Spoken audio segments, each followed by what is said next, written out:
Magsisip po ng konti. Sige, ma'am. Around 10:30. Okay, magandang gabi po.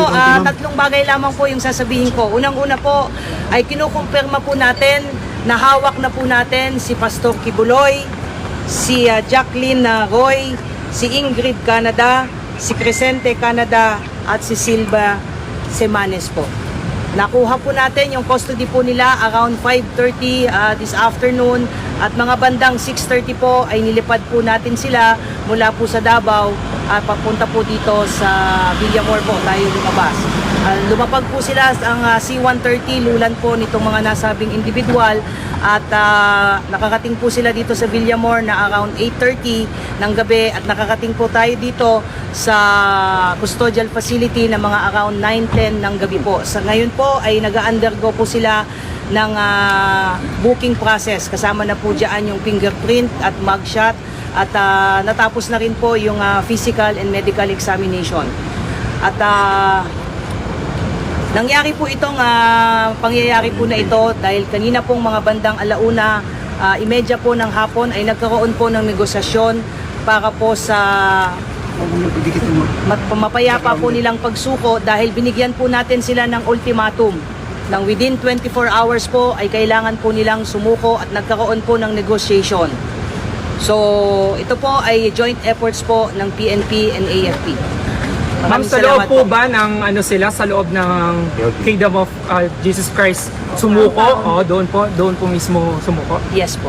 Apo. Sa loob po ng KOJC compound po natin sila nakuha. Apo. Ma'am, dito sa loob ng PNP Custodial Center, magkakasama po sila sa isang kwarto? Paano po mangyayari? Wala pa po tayong detalye po dyan. Maraming salamat po, yun lamang po. May mga susunod na mangyayari po? Ongoing po yung processing po ngayon dahil 5 katao po yan. Sabay-sabay po silang binubuking po ngayon at na-inspect na rin po sila at nasa maayos naman po silang kondisyon, although some of them based po doon sa medical examination po, medyo mataas po yung BP, but other than that, okay naman po sila at tuloy-tuloy po yung processing po ngayon. Ma'am, which case po sila na binuking po kanina? Lahat po ng kaso at dyan din po nangyari pagdating po nila dito sa custodial ay isinerve po yung warrant of arrest po sa kanila. Kung matatandaan niyo po, 3 kaso po ito. Yung kay Pastor Kibuloy po, yung child abuse po, yung sexual abuse at yung pong qualified trafficking. So binasahan po sila ng mga kaso po nila at nakaharap po ang kanilang abogado po. At pagkatapos po noon ay binasahan din po sila ng kanilang mga Miranda rights at mga kakapatan po. At pagkatapos po noon ay tuloy-tuloy na po yung ginawang proseso. Ongoing po yung proseso po.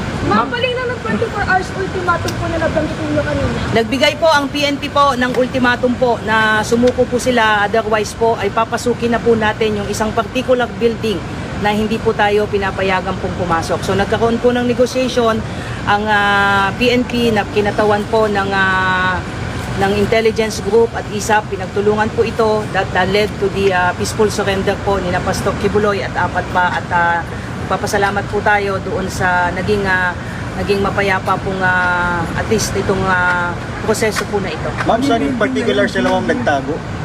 I don't have at liberty to reveal that. Ang importante po sa ngayon ay nasa kustodiya po ng PNP po ito at ang mangyayari po niyan ay bukas po inaasahan po natin na i-return po yung mga warrants of arrest doon po sa mga issuing courts, particularly dyan po sa Quezon City kung saan nailipat na po yung mga kasong na isang pa po natin sa Davao at doon naman po sa RTC 159 po. Ma'am, yung Pero hindi po upang underground ma'am? Wala pong underground?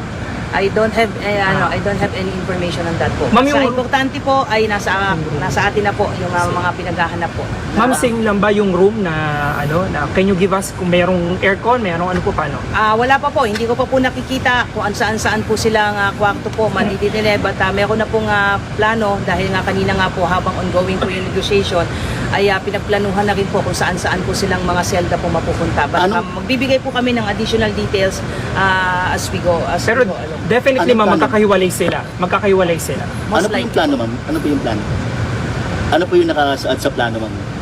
Well, as to the operational details and planning, antayin na lang po natin na papatapusin lang po na natin yung proseso po. What's important is we just would like to confirm po na nasa custody na po ng PNP si Pastor Kibuloy at iba pa. Maraming salamat po.